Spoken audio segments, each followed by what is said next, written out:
Hello again guys, so as you just saw in the intro, I've been making a bunch of divine orbs by gambling jewels. Now whilst this video might make it less profitable for me to do this, it is what it is, and I'm going to explain everything that you need to know to gamble jewels, so let's get into it. Alright, so let's start off by covering what this gamble is exactly. So essentially what we're going to do is use the reforge bench, which is unlocked in Act 3 if you don't know how to get it.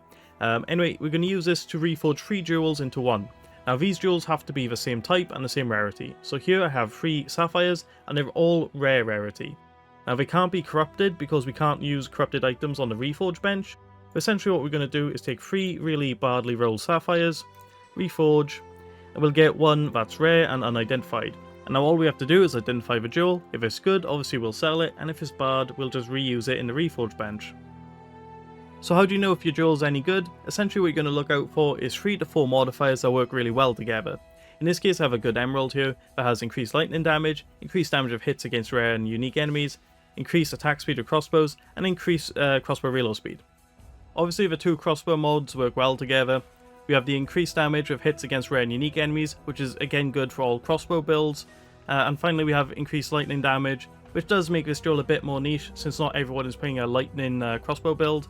But for those that do, this is going to be like the perfect jewel for them.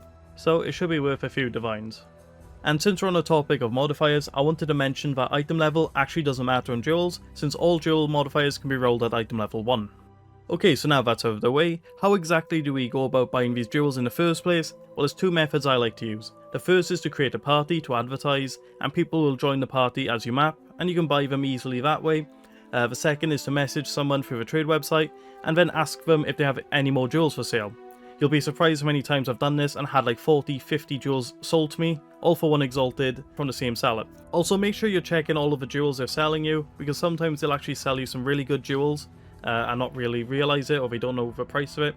Now I've had a new player sell me a jewel that was worth 8 divines. I gave it back to him and explained to him how it was worth so much, but I don't know, some people, they just have no clue, so keep that in mind. You can make some extra profit there, or if you're going to be a nice guy, you can give it back. Now at the time of recording this video, these jewels are selling for 1 exalt each, so it's going to be 3 exalts per attempt, and a divine orb right now is about 116 exalts, so you're going to get about 55 attempts out of 1 divine orb if you have to reforge everything over and over again. Now if you want to gamble a bit more, you can always throw a Val orb onto the jewels, and it's going to have one of 5 effects. It'll either make the jewel lose a modifier, it could make the jewel re-roll a modifier, which could be good or bad depending on what it re-rolls and what it rolls into. The jewel could become corrupted and nothing changes. The jewel could gain an additional modifier, which could be insanely good if you're lucky. And lastly, the jewel could get an enchant such as attributes or resistances. Okay, so to end off this video, I'm going to corrupt that emerald from earlier. Hopefully we get lucky. We did not, we have made it worse. So hopefully you have better luck than me, and I'll see you next time guys. Bye.